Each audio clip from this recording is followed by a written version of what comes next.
A porcelana estilhaçou-se em 1000 pedaços antes mesmo que a palavra noivado tivesse tempo de chegar ao resto do salão. O som cortou a conversa, abriu fissuras no ar perfumado da sala principal e deixou cair, junto com o chá, a autoridade de quem fingia comandar tudo ali.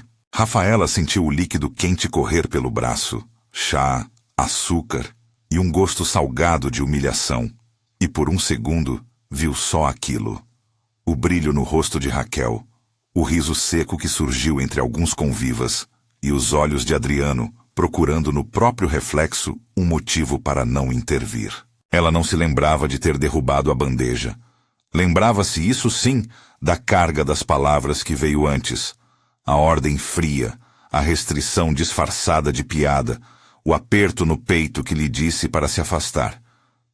Quando o primeiro copo se partiu, foi como se o castelo que os Gouveia construíam sobre sorrisos e espelhos começasse a rachar. A governanta se aproximou rápido demais. As mãos das convidadas se cruzaram para não ajudar. Raquel fez uma curva de corpo. Uma cena tão calculada que a plateia entendeu que aquilo era entretenimento. Rafaela recuou. As sandálias finas encharcaram de chá. O vestido, simples, limpo, o uniforme que usava nas horas que não eram dela, manchou. O cheiro acre do chá com o perfume forte da anfitriã ficou colado à garganta. Havia olhares, alguns cheios de pena, outros com a curiosidade que se alimenta da queda do outro. Ela sentiu as faces esquentarem, não de vergonha, mas de um desdém que pesava. Pensou em correr, e correu. A mansão Gouveia parecia, da rua, um monumento de prosperidade construída para ser fotografada. Por dentro, tinha corredores que engoliam o som, paredes forradas de quadros com sorrisos educados e um silêncio que falava mais alto que qualquer convidado.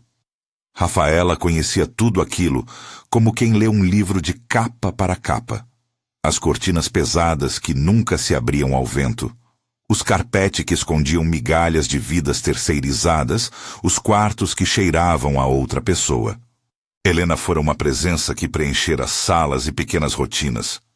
Havia fitas de cabelo dela, anotações em bilhetes, um copo quase sempre colocado à esquerda da cama, mínimos gestos que ficam maiores quando tudo que resta de alguém é ausência. A morte de Helena pairava pela casa como uma cortina que ninguém ousava levantar.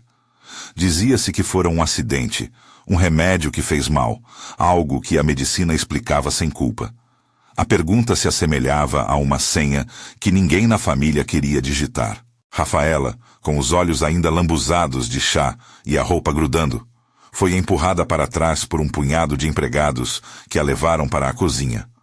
Lá, entre a fumaça dos fritos e as janelas que mostravam o jardim, o mundo parecia uma outra frequência.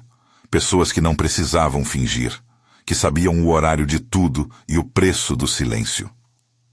Dona Sofia passou por ela com um olhar cortante, a governanta que observava e não se abria.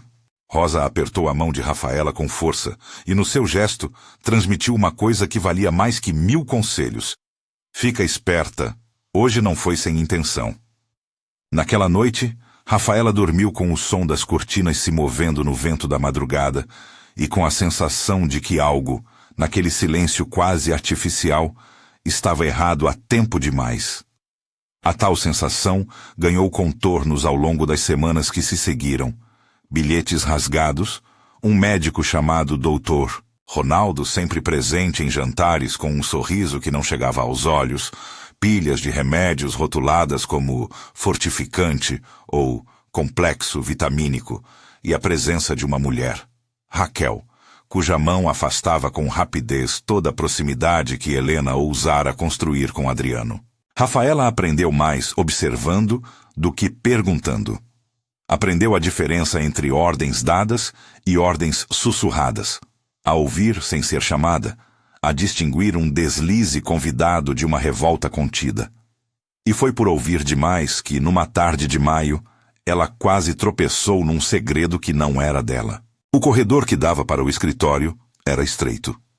Quando o carro dos convidados saiu e a casa ficou com o eco dos pratos recolhidos, Rafaela estava passando justamente ali com um saco de panos limpos no braço. O som veio abafado, uma voz baixa do outro lado da porta entreaberta, e algo como "não deixa rastros" fez o sangue congelar-lhe nas veias. Ela parou. A voz vinha de dentro. A voz da outra pessoa tinha o ritmo que ela aprendera a reconhecer. Aquele tom de quem manda e de quem manda em tudo. Era Raquel. Do outro lado, a voz rouca e medida de um homem, possivelmente o médico, respondia com coisas que soltavam faíscas. Já está no lote. Ninguém vai associar. Rafaela não sabia por que ia procurar mais. Sabia apenas que, se aquilo fosse verdade, uma mulher havia morrido e que o nome de Helena estava no ar como uma sombra que precisava de ar. Seguiu, então, o som até o escritório que cheirava sempre a tabaco frio e café bom demais. A porta estava entreaberta. Deixou a imaginação preencher o resto e, sem quase perceber, empurrou a fresta e entrou. Havia um cofre discreto no fundo.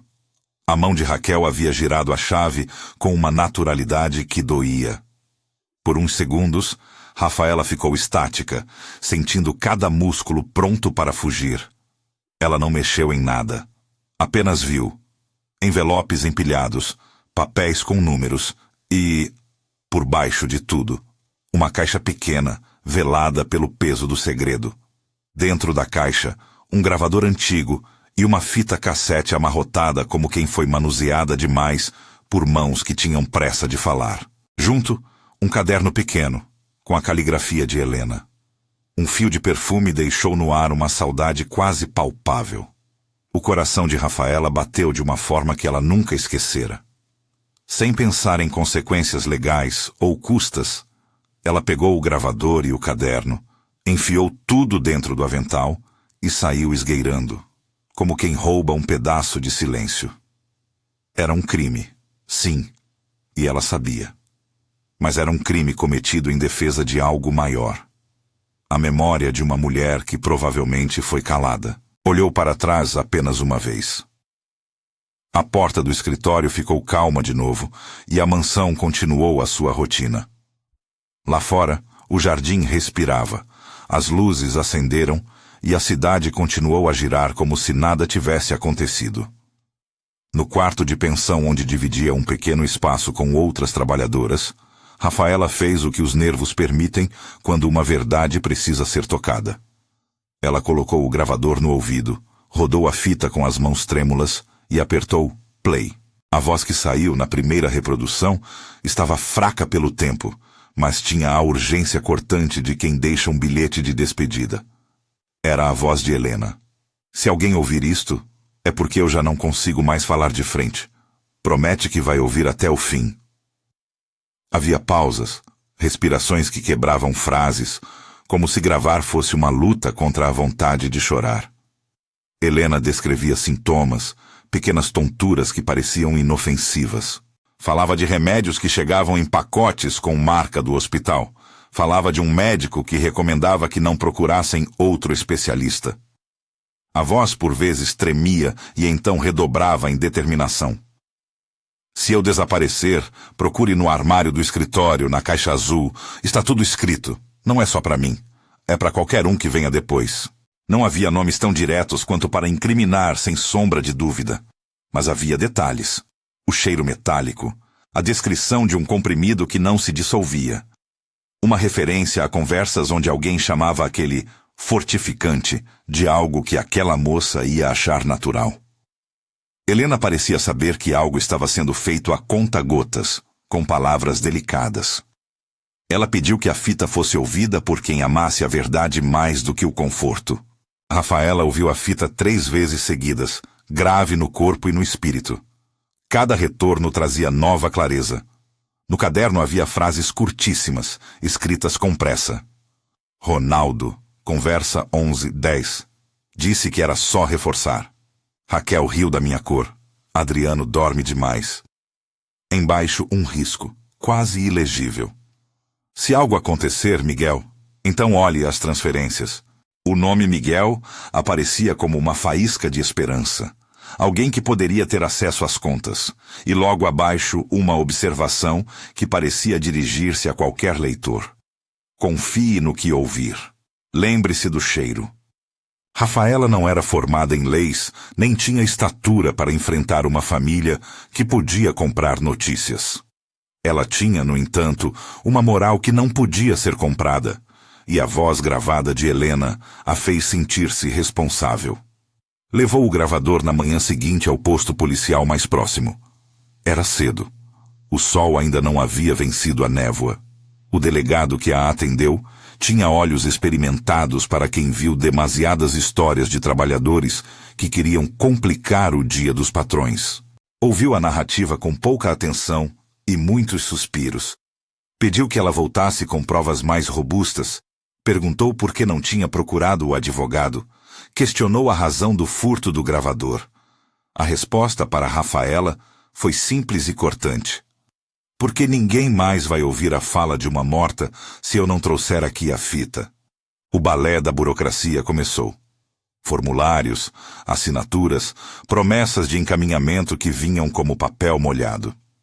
Enquanto isso, a notícia do incidente do noivado já corria em círculos pequenos, e a família Gouveia, com seus advogados e influência, tratou de inundar o ar com versões que diminuíam o estrago. Problema emocional, mal entendido. Uma funcionária em aflição criativa. Miguel, o assessor jurídico que em outros momentos parecia um homem com a profissão mais para montar defesas do que para buscar princípios, recebeu ligação da casa e pediu para ver o material.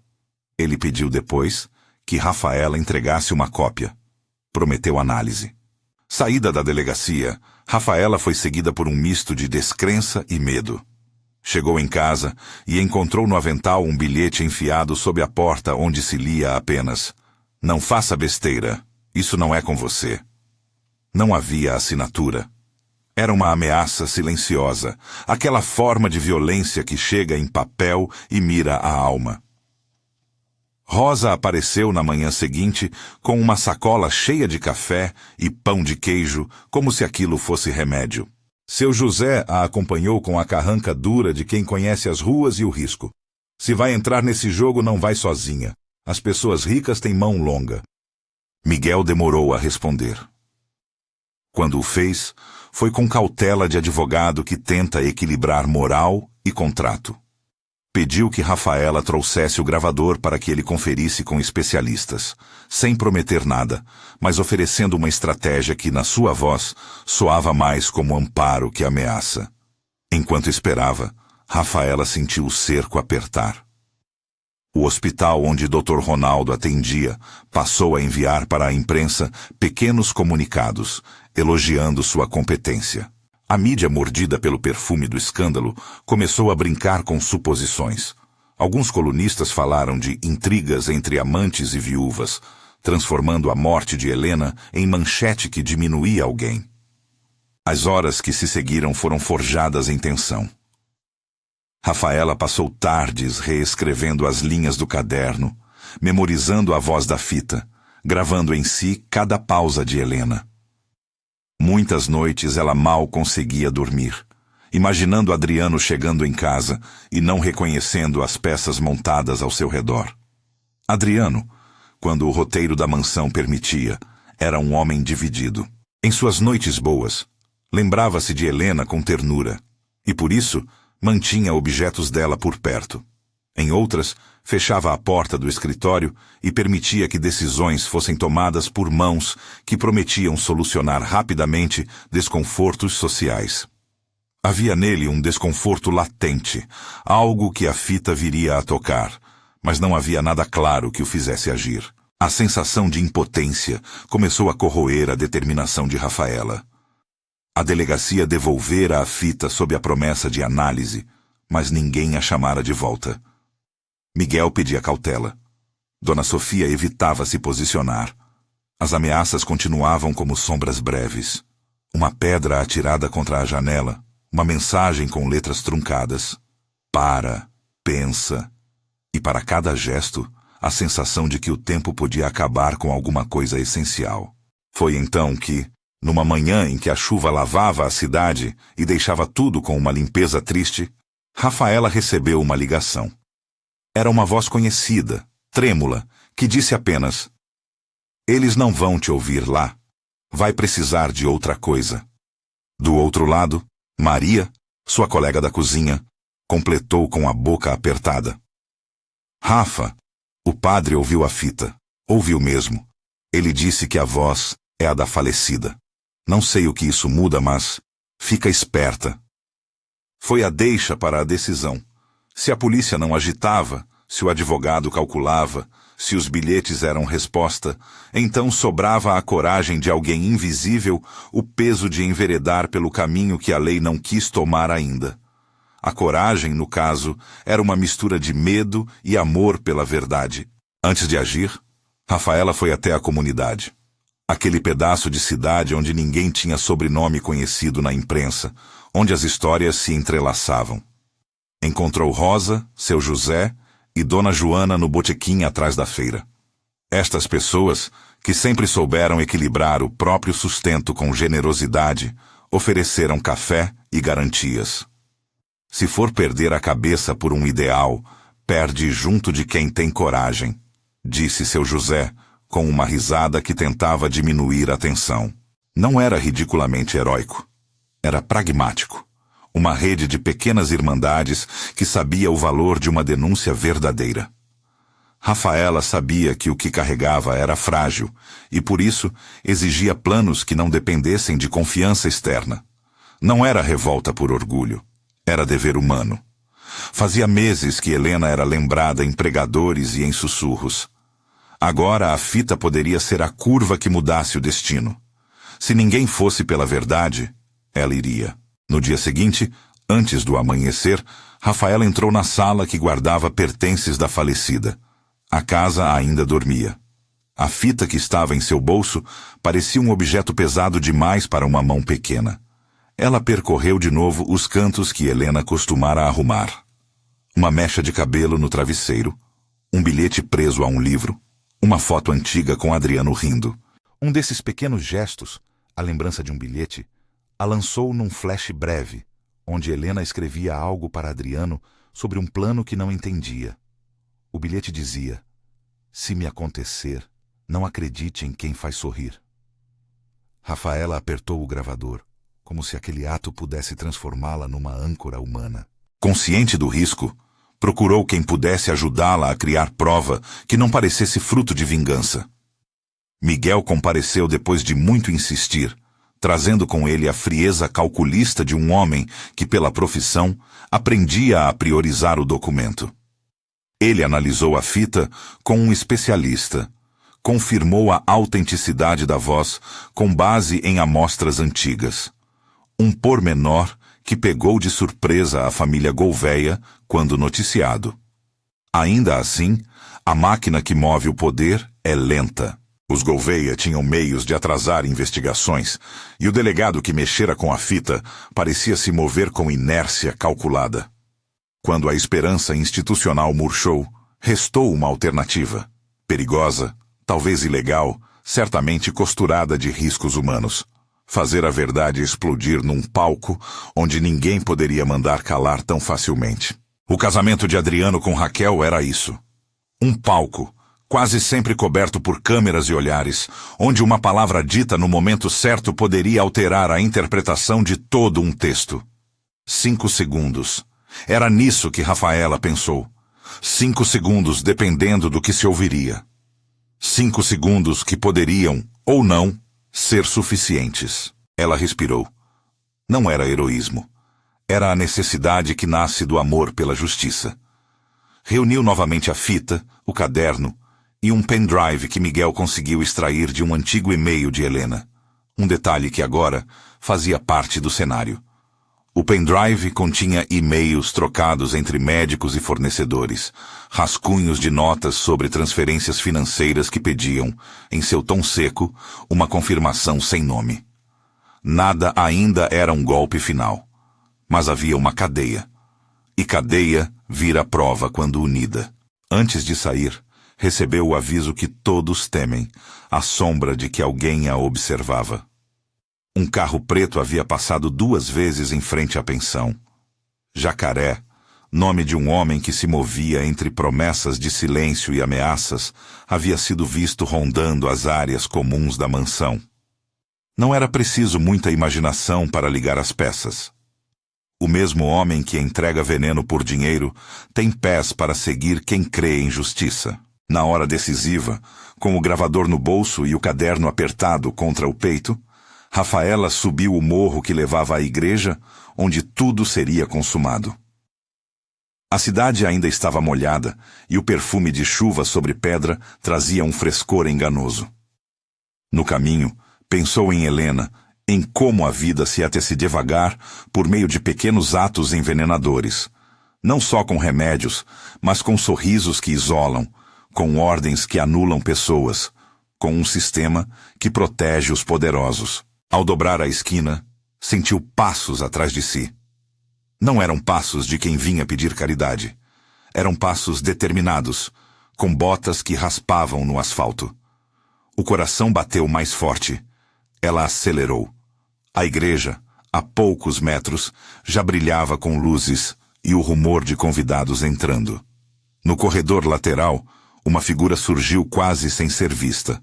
Uma sombra que chamou o nome de Rafaela com voz baixa. Você não devia ter vindo sozinha. Rafaela virou-se. Era Miguel. Ele olhava fixo, como se tivesse algo que pesava na consciência.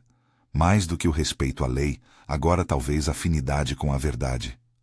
Não estamos sozinhos, disse ele, sem sussurros corteses. Temos gente se mexendo. Não se engane, o perigo é real. Mas se você fizer isso agora, vai mudar algo. Ela assentiu. A fita, o caderno, o pendrive. Todos eram cartas jogadas numa mesa, em que o baralho era pesado. 5 segundos. 5 segundos pareciam uma sentença.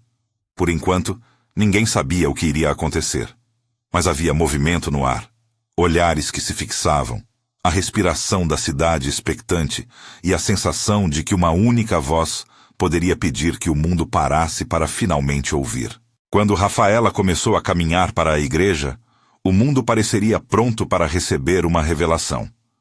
Mas, do lado de fora, alguém olhou para o carro preto que se afastava e murmurou: "Eles sabem." O aviso prático veio numa troca de olhares entre homens que não costumavam errar. E quando os passos passaram a ser 2, depois 4, o tempo, esse que se dobra em 5 segundos, começou a encurtar. Se você quer saber como uma voz pode virar destino e o que uma desconhecida tem coragem de dizer quando todas as portas se fecham, fica comigo. Ainda há muito para ver. A igreja explodiu em luz e murmúrio quando as portas se abriram para o cortejo. Tafetás e cetins, corações pintados de esperança e coxins de rendas. Rafaela ficou por um instante na sombra do portal, sentindo o ar mais denso do que o esperado, como se até a umidade tivesse decidido entrar para testemunhar. O gravador estava quente contra o bolso, como se o corpo do aparelho pegasse fogo pela responsabilidade que carregava. 5 segundos, pensou de novo. Não como cifra, mas como limite para que a história de Helena atravessasse a mentira e chegasse aos ouvidos que podiam desmanchar tudo. Miguel apertou seu braço com firmeza. Nas mãos dele o telefone vibrava, pronto para buscar apoio policial, pronto para transformar aquela cena em algo que tivesse respaldo jurídico. Rosa segurava a outra mão de Rafaela, olhos arregalados, a boca apertada.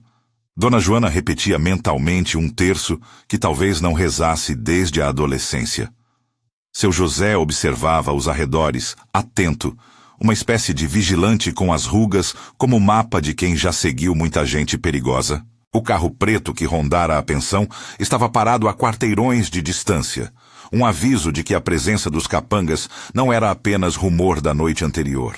No corredor central, Adriano caminhava com o olhar fixo num ponto que não era apenas o altar. Talvez fosse a imagem que Helena deixara dele. Ele sorriu ao ver convidados, apertou mãos e cumprimentou com a educação que a posição exigia. Havia nela algo de automático, um homem que sabia dizer coisas certas nas ocasiões erradas. Quando passou por um vitral que trazia uma cena de misericórdia, por um segundo seus olhos se encheram de água, e uma memória breve lhe invadiu o rosto. Helena na varanda, rindo da própria desastrada plantação de manjericão. Aquela lembrança foi como uma vibração que o fez hesitar, e na hesitação morava o primeiro espaço para a dúvida. Rafaela não olhou para os rostos famosos, nem para os flashes que já se anunciavam. Olhou para as mãos. Cada gesto dela era calculado para ser pequeno, não tropeçar, não gritar, não fazer da cena uma agressão teatral. Quando entrou, foi como se a acústica da igreja crispasse em torno dela, prestes a amplificar o que fosse dito. A fita precisava falar. A fita precisava ser ouvida. 5 segundos, repetiu, tentando transformar aquele número em pulso rítmico que a guiava pelo corredor. O padre, com a estola impecável, já abria portas para o rito quando a movimentação de pessoas ao redor de Rafaela chamou atenção. Um insulto sussurrado correu entre a plateia. Alguém tentou empurrá-la para fora. Uma mão puxou seu braço. Jacaré, com o rosto fino e o olhar feito navalha, avançou como um vulto de mau agouro. Rezava para que fosse apenas um empurrão, para que a maldade do homem não se traduzisse em violência física. Mas Jacaré não veio sozinho. Havia outros que iam e vinham como sombras interessadas em silenciar qualquer pedra que rolasse da muralha. Miguel falou então, voz baixa, um fio de estratégia e medo. Rafa, você só tem esses 5 segundos. Não mais que isso. Coloca a fita no bolso do casaco. Dá para pedir um microfone ao padre, se conseguir. Ela balançou a cabeça. Não era possível esperar por cortesia de ninguém. A cena precisava ser interrompida com a mesma urgência com que se atiça um incêndio. Havia câmeras. Havia convidados com celulares. Havia, sobretudo, um coração que podia mudar na hora em que a verdade chegasse. Ela atravessou então o corredor, com o corpo quase curvado, como quem carrega uma caixa de vidro nas mãos. As pessoas a olharam como quem olha um animal em fuga. Uns queriam agarrá-la, outros sacudiam a cabeça. Ao chegar ao pé do altar, ela puxou o gravador com dedos que tremiam mais por emoção do que por frio, e sem pedir permissão, apertou play. O fio fino do som percorreu a nave, modesto no seu primeiro sopro. Mas a claridade da voz de Helena veio atravessando o tempo, cortando com a simplicidade de quem fala para ser lembrado. No primeiro segundo, nem todos perceberam. No segundo seguinte, alguns se viraram. No terceiro, o som sacudiu Adriano. Nemo, que fora capaz de ouvir vozes que insistiam em confortá-lo antes de olhar a própria consciência, congelou. Helena dizia o que havia dito antes naquela pensão. As tonturas, o comprimido que não se desfazia, a recomendação do médico, o riso de alguém, e uma frase que, para Adriano, soou como lâmina. Se eu não acordar, procura na caixa azul. Olha os nomes nas transferências. Não se deixe enganar por quem sorri. 5 segundos. Adriano reconheceu a cadência da voz. Reconheceu o jeito de pronunciar o nome de uma receita antiga. E naquele fragmento minúsculo, tudo o que se mantivera em suspensão quebrou. Memórias que ele havia fingido enterrar saltaram. Uma volta de mão no riso de Helena, um bilhete escondido num livro de receitas. A forma como ela inclinava a cabeça quando desconfiava de um elogio que cheirava a manipulação. Em poucos batimentos, ele entendeu que havia sido cúmplice do silêncio por omissão. Sentiu a presença de cada comprimido no armário, o sorriso que ninguém questionara, o médico que oferecia segredos em troca de silêncios. O que é isto? A pergunta saiu de sua boca mais baixo do que um trovão. Gotas de suor apareceram em sua nuca. A igreja prendera o fôlego. Raquel, no altar, empalideceu, e por um segundo, seus olhos foram a uma câmera como quem procura refúgio no público. Ela foi rápida. Alcançou o microfone. Tentou se antecipar com uma versão que negava tudo, com palavras que procuravam transformar medo em intriga. É uma montagem, disse ela, com uma voz que tentava soar firme e que por dentro tremia. Isto é uma farsa plantada para humilhar. Havia, na forma como pronunciou farsa, uma ordem implícita aos convidados. Escolham o que convém. 5 segundos. Rafaela sentiu que tinha mais do que aquilo e, por instinto humano, apertou o botão outra vez. A fita não tinha só o fragmento inicial. Estava inteira, com pausas e soluços, com nomes sussurrados.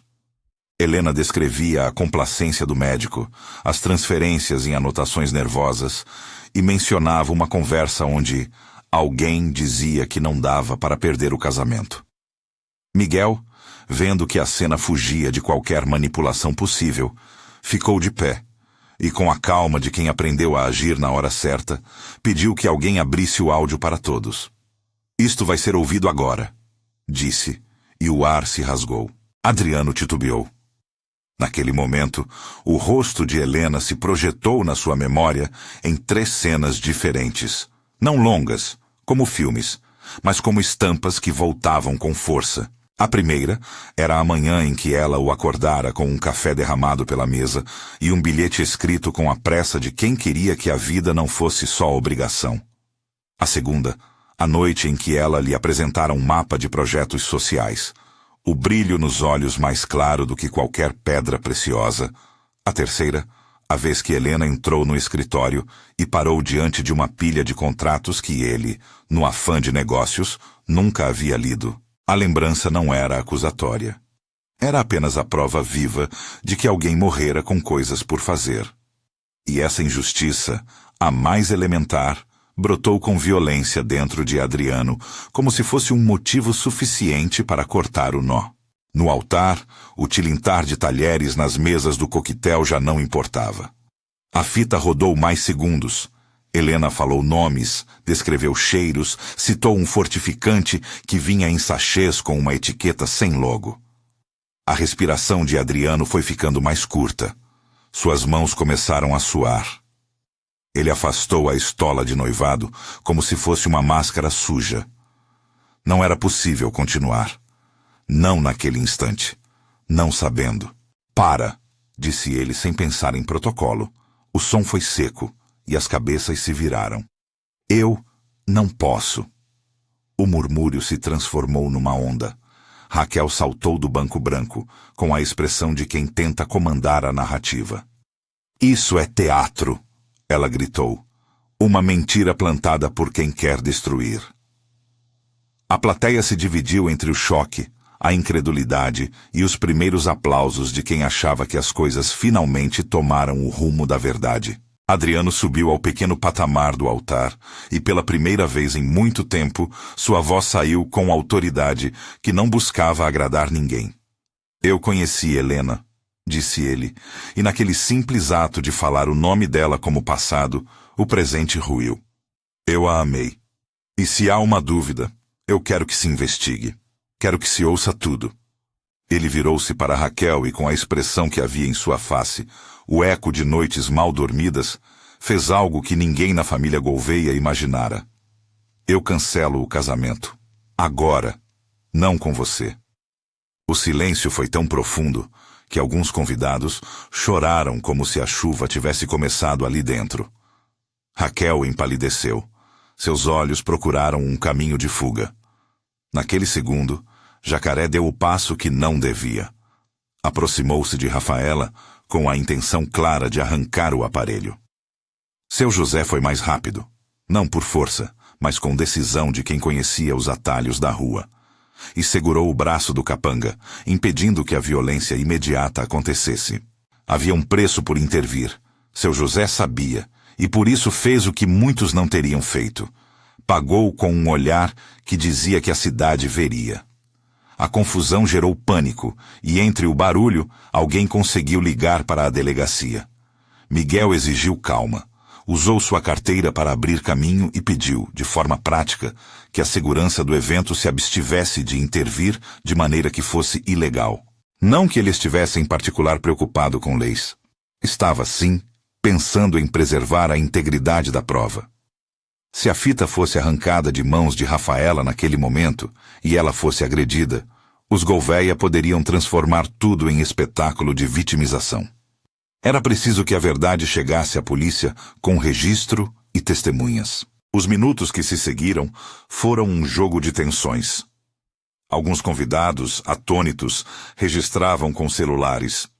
Jornalistas já se aproximavam com lentes que queriam sangue de alta sociedade. A notícia do cancelamento deixou o salão como quem acorda de um sonho e vê que o colchão estava cheio de espinhos.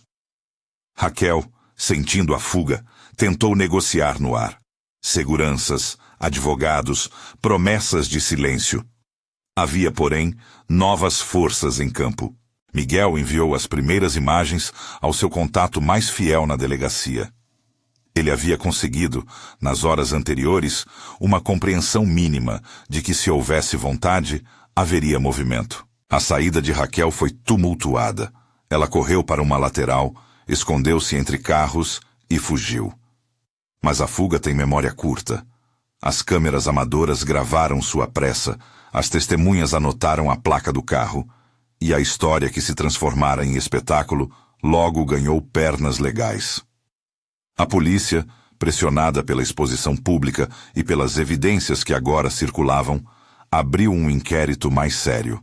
Miguel e alguns jornalistas que haviam decidido não se sujeitar a acordos deram à fita a camada que faltava: contexto e documentação. Daí em diante, a história deixou de pertencer apenas à igreja. Tornou-se uma investigação movida por linhas de transferência, mensagens, telefonemas e, por fim, um fio que ligava o Dr. Ronaldo a parcelas pagas em nome de terceiros em contas de Jacaré. O pendrive que Miguel extraiu do e-mail de Helena era uma peça fundamental.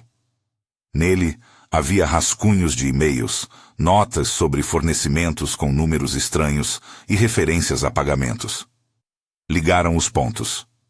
Uma farmácia de distribuição local que aparecia em notas. Um número de telefone que batia com o de Jacaré.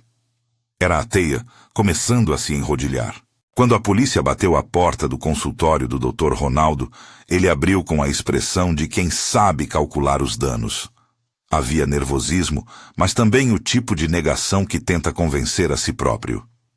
Eu só receitava, disse de início. Não posso responder por medidas que tomem sem meu conhecimento. Mas os registros bancários, impressos e acompanhados de testemunhos, começaram a formar uma narrativa que não era eloquente o suficiente para absolver o médico por completo. Em interrogatórios, documentos mostravam ordens de compra, laudos que só serviam para reforçar uma prática, remédios com descrições imprecisas, embalagens que diziam fortificante e notas fiscais que não batiam com estoques. Dr. Ronaldo cedeu em fases.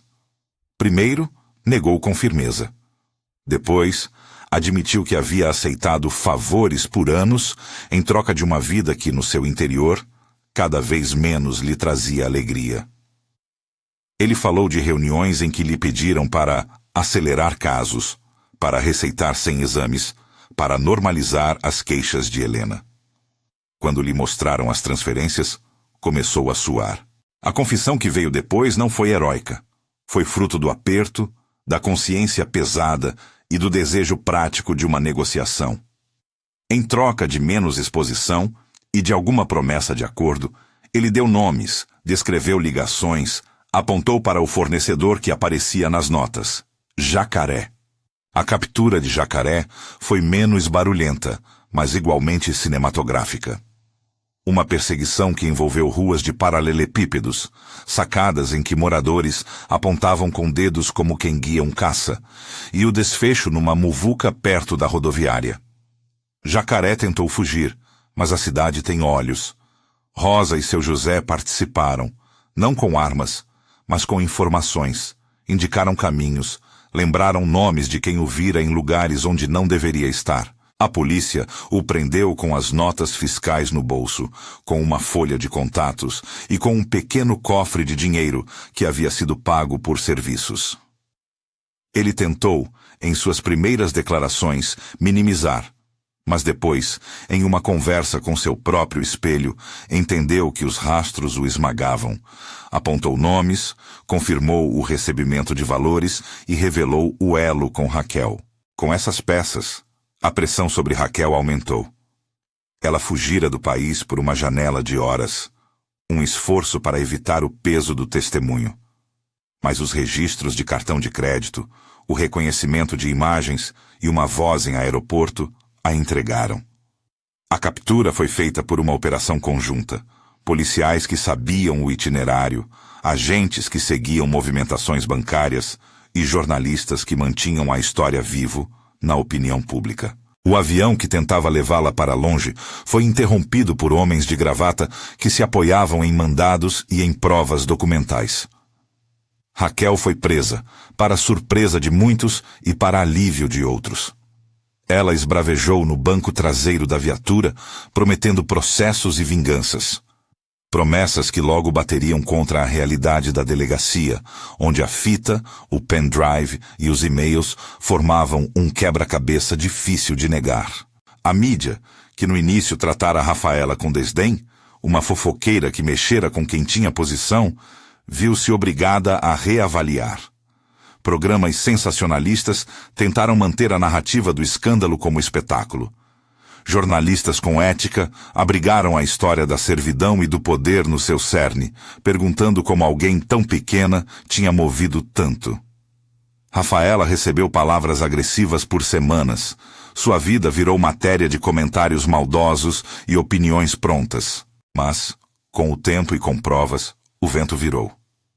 Vídeos amadores do momento do altar viralizaram mostrando a autenticidade da fita e a coragem da camareira. Depoimentos de vizinhos, registros bancários e a confissão do médico pintaram uma cena crua. Não era caso de intriga, era caso de crime. No processo que se seguiu, com audiências e depoimentos que duraram meses, as peças foram colocadas à vista. Não era um tribunal de heróis, mas de pessoas comuns, tentando alinhar as normas com a justiça. Miguel trabalhou nos bastidores como um tenaz articulador. Fez com que a narrativa não se perdesse entre tecnicalidades. O promotor, diante das evidências, ofereceu uma apresentação contundente. A fita de Helena teve o peso que devia. O pendrive mostrou transferências. Os laudos revelaram medicamentos que não explicavam a intensidade das tonturas. E as declarações de Jacaré e do Dr. Ronaldo trouxeram a cadeia humana por trás do crime. Raquel, acuada, viu suas artimanhas desmontarem. As consequências foram duras e necessárias. Raquel recebeu a condenação social muito antes da legal. Portas que antes lhe sorriam se fecharam. Contratos foram revogados. Sua reputação, construída com tanto escrutínio, virou pó. Penalmente, enfrentou processos que a façam responder por suas ações. Dr. Ronaldo perdeu a licença que o permitira ocupar consultórios. A medicina, que nele se anunciara como caminho, foi-lhe tomada quando mais precisava. Jacaré ficou sob custódia, e os pagamentos que o ligavam à cadeia de envenenamentos foram rastreados, desvelando a extensão do esquema. Não fora um único crime, e sim uma série de omissões e cumplicidades. Adriano, por sua vez, não buscou fugir da responsabilidade. A exposição de sua passividade, a pena que pior lhe coube, o despiu de vaidade. Ele vendeu participações, negociou a saída de acionistas e anunciou, em entrevista pública, que constrangeu mais a si do que aos outros, que destinaria parte do patrimônio para reparar danos que, embora não reconstituíssem a vida de Helena, pudessem honrar sua memória. A Fundação Helena Esperança nasceu assim, de maneira trabalhosa, com documentos e estatutos, e com um nome simples, que dizia mais que qualquer jingle de publicidade. Adriano não quis aparecer em outdoors. Quis trabalhar. Aprendeu a atender a comunidade de modo prático. Visitou projetos, ouviu histórias e cedeu espaços para pequenos empreendimentos locais. A transformação dele não foi dadivosa, foi trabalho de chão. Rafaela recebeu convites para ser figura pública, para falar em programas e dar entrevistas. Muitos a viam como símbolo e queriam lucros com sua história. Ela recusou quase tudo. Aceitou apenas o que podia transformar em algo maior do que si mesma. Com Miguel, discutiu a forma de usar a visibilidade para garantir que a fundação tivesse base sólida. Aulas de capacitação, bolsas para jovens, um centro de acolhimento para trabalhadores domésticos que buscam amparo. Rosa e Dona Joana assumiram funções de mobilização comunitária. Seu José virou o coordenador de segurança comunitária, ensinando como se proteger e como registrar abusos sem se expor ao risco. A vida de Rafaela mudou, mas não virou espetáculo. Ela manteve os pés na realidade. Continuou a cozinhar no mesmo fogão de sempre, ainda que agora tivesse mais ingredientes e óleos que admiravam seu talento. Ganhou respeito e, com ele, propostas que seriam fáceis para muitos. Dinheiro, viagens, cargos. Optou por uma vida simples. Em vez de subir para a torre que o destino lhe oferecera, ela escolheu participar da fundação como exemplo prático, abrindo um pequeno centro de formação para mulheres que, como ela, tinham sido invisibilizadas. Sua casa deixou de ser pensão sombria. Foi transformada em abrigo temporário para quem precisasse de vez em quando. Adriano e Rafaela cruzaram caminhos com delicadeza. Não foi uma paixão em chamas de roteiro barato. Foi um encontro de dois que haviam visto o abismo e resolveram, cada qual à sua maneira, não deixar que o abismo definisse suas vidas. Ele, pela primeira vez, pedia conselho em vez de ordens. Ela, pela primeira vez, aceitava a presença sem precisar baixar a guarda. Não casaram por pressa. Construíram intimidade em almoços simples, em reuniões de projeto e em visitas à casa que ajudavam a manter. Quando decidiram, depois de anos de trabalho e de um período em que as cicatrizes da história tornaram-se lições, anunciaram o casamento de forma discreta, longe dos holofotes, com apenas as pessoas que para eles eram essenciais.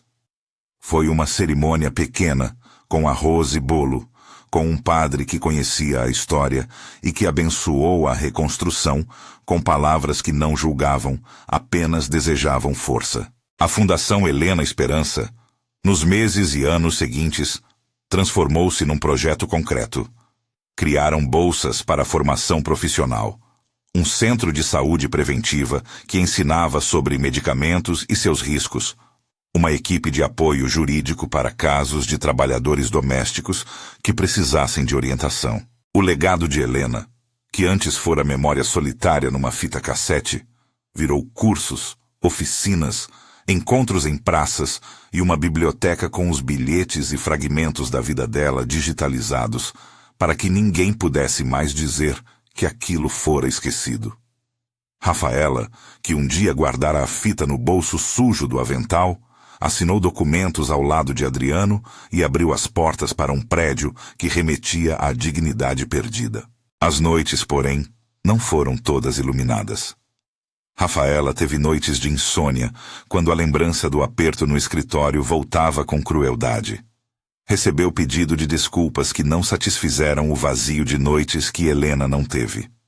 Viu amigos antigos aplaudirem e outros se afastarem por medo da visibilidade. Foi assim que aprendeu a calibrar o presente, honrar sem transformar tudo em vitrine. Em entrevistas, falava o mínimo. Preferia que as ações falassem por ela. Fazia visitas à casa de alguma mulher que havia sido empregada e sozinha, escutava, anotava, devolvia o calor que recebia. Miguel, que ao longo da batalha mantivera suas reservas e sua frieza de advogado, ganhou um tom humano diferente. Não era só o assessor legal.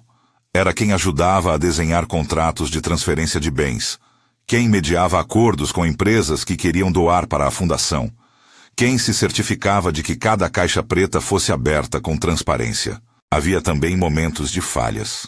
Noites em que ele lembrava a traição implícita de quem faz do poder seu modo de vida, e chorava pela primeira vez, sozinho, por não ter conseguido evitar todas as injustiças. O processo de responsabilização foi longo e, por vezes, cruel. Entre recursos e apelos, algumas sentenças demoraram. Mas a sociedade, aquela que na igreja se dividira entre aplausos e insultos, foi aprendendo a nomear a coragem. A vitimização mediática de Rafaela virou case de estudo em universidades. Jornalistas escreveram livros, grupos de proteção ao trabalhador doméstico usaram a história para pressionar por leis e práticas mais humanas. A circulação da fita e sua história abriram discussões em praças, em rádios comunitárias, em rodas de mulheres que, por medo, antes não saíam para contar suas histórias. No fim de tudo isso, quando o barulho diminuiu e as provas haviam sido ouvidas por quem de direito, Rafaela e Adriano andaram por ruas que poucos haviam pisado, as de um bairro que precisava de atenção. Entregaram computadores para uma escola pública, inauguraram uma horta comunitária que lembrava o manjericão de Helena e assistiram a uma criança desenhar a casa que sonhava morar. Essas pequenas cenas se tornaram a moeda que movia a vida deles. Não havia opulência, havia sentido. Houve também o preço pessoal. Rafaela viveu com medo por meses. Foi ameaçada por mensagens que saíam das sombras e por silêncios de quem preferia não se envolver. Alguns amigos desapareceram. Houve rachas no trabalho de casa. Pessoas que antes aplaudiam mostraram-se desconfortáveis com a fama momentânea. Mas quem ficou, ficou como alicerce. Rosa virou coordenadora de logística na fundação. Seu José ensinou jovens a consertar coisas e guardou dinheiro com que, anos depois, comprou uma loja de ferramentas. Dona Joana dirigia um centro de convivência para idosos com a paciência de quem já havia mandado muito na vida de rua. Adriano, por sua vez, lidou com fantasmas. Viu a imagem de Helena em momentos que não devia. Em reuniões, por vezes, se pegava tocando a aliança que antes estivera no dedo dela. Ele encontrou, no trabalho da fundação, uma forma de expiar a culpa e não contou mais com o colo da família Gouveia como moeda de conforto. Em entrevistas, preferiu falar do que a fundação fazia e não de si mesmo. Aprendeu a pedir desculpas não como gesto de retórica, mas como compromisso público. Foi assim que começou a merecer a confiança de quem, à primeira hora, não acreditara nele. Anos depois, numa tarde em que a cidade estava dormente pela preguiça de domingo, Rafaela caminhou pela praça onde a fundação realizava uma feira de artesanato. Viu crianças pintarem, ouviu a risada de mulheres com café na mão e sorriu do tipo de paz que não se encontra em manchetes. Adriano apareceu carregando uma sacola de pão e parou para comprar um brinquedo antigo que lembrava a infância de Helena. A cena era simples. Um homem e uma mulher que um dia estiveram separados por mais do que sentidos, agora lados de uma estrada que haviam escolhido trilhar juntos. Eles não eram imunes ao passado, mas haviam aprendido a não deixá-lo governar o futuro. No epílogo dessa estrada, com a fundação já em funcionamento e com casos de apoio resolvidos, Rafaela abriu uma sala que chamaram de Memória de Helena. Ali, cartas, recortes, fotos e a própria fita, agora digitalizada e preservada, serviam de alerta e também de homenagem. Pessoas vinham de longe para ver como uma camareira havia mudado o rumo de uma história que poderia ter se perdido. Viam ali prova de que a coragem de quem é invisível pode transformar estruturas. Viam também que a justiça, quando tardia, ainda pode cavar caminho. Quando o sol se punha numa final de meses de trabalho intenso, Rafaela fechou a porta da sede e sentou na calçada. Ao seu lado, Adriano fez silêncio. Eles conversaram do passado, das escolhas, dos medos que persistiam, do medo de que um dia tudo aquilo pudesse voltar a ruir. Havia ainda problemas que o dinheiro não resolvia. feridas emocionais, a lembrança de quem se foi, a luta contra a naturalização do abuso. Mas havia também o consolo de saber que haviam criado algo que duraria além de suas vidas. No fim, Rafaela entendeu que os 5 segundos eram uma metáfora e uma claridade. O tempo que leva para alguém escutar a verdade pode ser curto, mas a coragem de quem a entrega pode ecoar por anos. A fita de Helena, frágil, analógica, transformou-se em chama de cuidado. E o mundo, quando se apanha por atos assim, não volta a ser exatamente o mesmo. Se esta história tocou você, deixe nos comentários onde você ouviu falar dela e compartilhe com alguém que talvez precise lembrar que coragem e verdade têm peso. Cada narrativa como esta é um lembrete de que o invisível pode, sim, fazer diferença.